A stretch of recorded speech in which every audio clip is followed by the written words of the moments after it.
4x4 got edged out a little bit, but kind of talk us through. Let's start off, Jacory. What was it getting out the blocks? How did it feel for you? The goal, was to, like you said, come out the blocks and just put my team in the best position possible to not have to strain or worry about the lead, and I feel like I did a good job of that. There you go. Let's move on bowling. How did it feel on your leg? Felt good. I got the baton, the lead from my guy right here, and then I just opened up and ran the 400. You passed it to the new man, Noah. What was it on your leg? How'd you feel out there? To be honest, I felt easy and relaxed, but it's funny, you train so much outdoor in lane one, and then you come in indoor, and now I'm talking to the boys over here, and we're like, gosh, that coming off that turn, it ain't fun. It's really not banked that well. So when I was trying to come off, I couldn't really stand up as much as I wanted, but I'm still trying to keep my hips underneath me and still come down and power down. And I told my man, I'm gonna give it to you in first. So and I had to make good on my promise to make sure. I didn't know where anybody else was in the race, but I made sure that I was gonna give it in first. And Chris, can you talk us through what's kind of going through your mind on your leg? Well, I watched my teammates do a phenomenal job at their position, and I was more so focused on, just trying to finish strong. I know I had the new world champion behind me, so it was gonna be tough. Got a little physical at the start, they kept pushing me, but it's part of the game. Just proud of our team overall. It kind of sucks that I couldn't, finish it in first, but it happens. It's track and field, so. Makes you hungry. Back to the drawing board. Oh yeah. Makes you real hungry. Oh yeah. Yes, sir. Oh, yeah. Did you decide to run? I told Mike back at USA is that I'd be open if you need me, and then after the 60, we went back to the hotel, and my coach let Mike know that, again, if you need me, I'm open. I've been training for it. I'm very well within my parameters if you need it. He said he wouldn't know anything until after the first round. I made sure that I warmed up today in the morning, and that's why a lot of people were watching me warm up. I had to do a shakeout regardless, but I wanted to make sure that if I was called at any point, I'd be ready.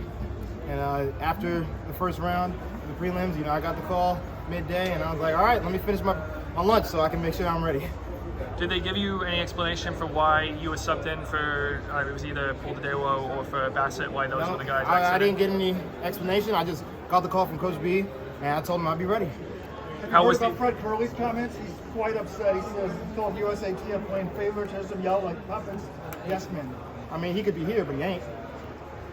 So be mad at that one. Come on out here. I know you were quickest on that third leg of any runner. Do you think you laid down a marker there for Paris? I wanted to, make sure that I gave my best leg for these guys, because I know that I'm the new guy, and I haven't shown any 4x4s as a professional, so I wanted to make sure that they knew that they could trust me, and I wanted to make sure that I could show everybody that I was fit. So if we get to Paris, and I believe that I'm in shape and sharp enough that I can actually be on that 4x4 finals. Matt, do you feel like you're getting more comfortable in the 400s right now?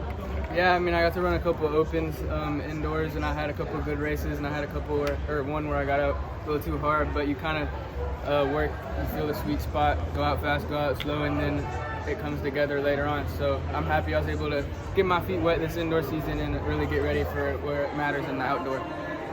Chris, can you walk me through the ending there? Did you expect Doom to try to do what he did to Warholm last night?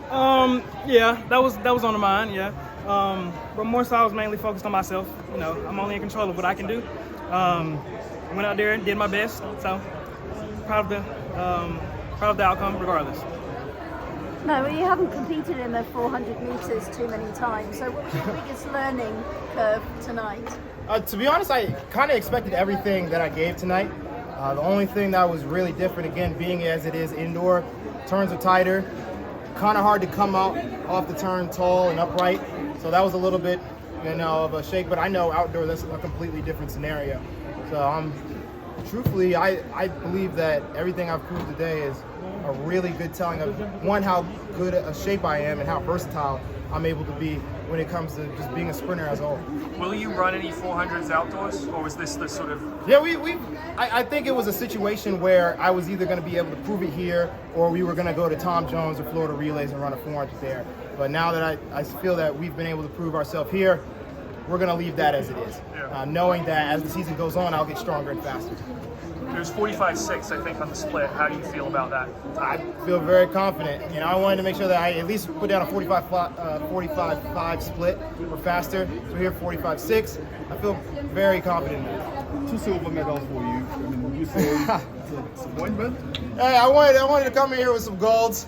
but I'm not disappointed. This is my first World Relays. This is a very new team, and to be honest, I'm very excited to what all these guys are going to be able to put down. You know, seeing the new generation come through is extremely exciting. You know, I remember when me and my brother first turned pro, and we were the only ones to do it. Now I'm looking at all these guys, and they're doing stuff that me and my brother could only had hoped to do at our age. So every time I look back, I'm like, wow, they're better. I got to keep on my guard. And I'm very confident that each time that these guys step on the track, they're going to be better than the next time or the last time that they showed up. Before the race, did you tell them anything specific? Hey, I don't got to tell these guys anything. They the 400 runners. I'm the newbie. You know, they got to tell me what I need to be ready for. No. They knew what to do. They were ready for battle, and they came out here and gave it their all. How much did that second lap hurt? The second lap, not as much. Like I said, I train a lot for this. You know, if it wasn't for the turns, my hips kind of got behind me, but I feel that if we were outdoor, it would have been a lot easier to keep my hips underneath me and be able to, you know, come on even a little stronger than that. But, you know, I got to the first lap and I'm like, okay, I don't really know what pace that is, but it felt pretty smooth. And as I'm going in, my coach just said, once you come off that third turn, you know, make sure you just start building into it, and that's what I made sure I did. Jacory, real quick, do you I know you